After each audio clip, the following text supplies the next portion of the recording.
ಬಂಧುಗಳೇ, ಇಂದು ಶ್ರೀರಾಮನವಮಿ.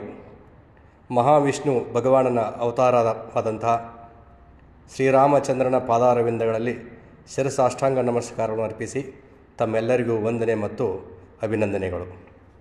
ಈ ಸಂದರ್ಭದಲ್ಲಿ ಶ್ರೀ ರಘುರಾಮ ಎಂಬ ಒಂದು ಕಾವ್ಯ ಅಥವಾ ಒಂದು ಕವನ, ಅದನ್ನು ತಮಗೆ ನಾನು ಸಾದರಪಡಿಸ್ತಾ ಇದ್ದೇನೆ. ದಯವಿಟ್ಟು ತಾವು ಆಲಿಸಿ. ನೀತಿವಂತ ರಾಜ ನಮ್ಮ ಶ್ರೀ ರಘುರಾಮ, ಪ್ರಜ್ಞಾವಂತ ಅರಸ ನಮ್ಮ ಅನಂತರಾಮ, ಜ್ಞಾನವಂತ ಒಡೆಯ ನಮ್ಮ ರಾಯರಾಮ, ಬುದ್ಧಿವಂತ ಭೂಪಾಲ ಅಯೋಧ್ಯೆ ರಾಮ, ಭಗವಂತನ ಅವತಾರ ಜಯ ಜಯ ರಾಮ, ಅವತರಿಸಿದ ಅನಂತ ಭರತೇಶನ ರಾಮ.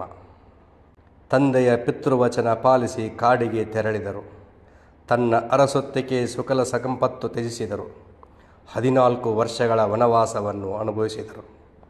ಮಡದಿಯಿಂದ ದೂರವಾಗಿ ಯುದ್ಧಗಳಲ್ಲಿ ಗೆದ್ದರು, ಧರ್ಮದಿಂದ ಗೆದ್ದರು, ನಿತ್ಯ ನೀತಿಯಿಂದ ಇದ್ದರು, ನಮ್ಮ ಭರತೇಶನ ನಾಡಿನ ಆದರ್ಶ ಪುರುಷರಾದರು.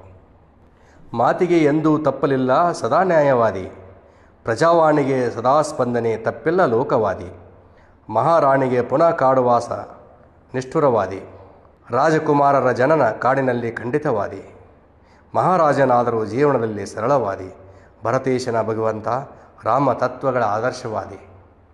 ಜೈ ಶ್ರೀರಾಮ್. ನಮ್ಮೆಲ್ಲರಿಗೂ ಪುನಃ ವಂದನೆಗಳನ್ನು ಸಲ್ಲಿಸುತ್ತಾ ಆ ಭಗವಂತನನ್ನು ಹೃದಯ ಮಂದಿರಗಳಲ್ಲಿ ನೆನೆಸಿಕೊಂಡು ಈ ಕವನವನ್ನು ಇವತ್ತಿನ ಈ ಶುಭ ಸಂದರ್ಭದಲ್ಲಿ ತಮ್ಮ ಗಮನಕ್ಕೆ ತರ್ತಾ ಇದ್ದೇನೆ. ತಮ್ಮ ಪ್ರತಿಕ್ರಿಯೆಗೆ ನಾನು ಕೋರುತ್ತೇನೆ.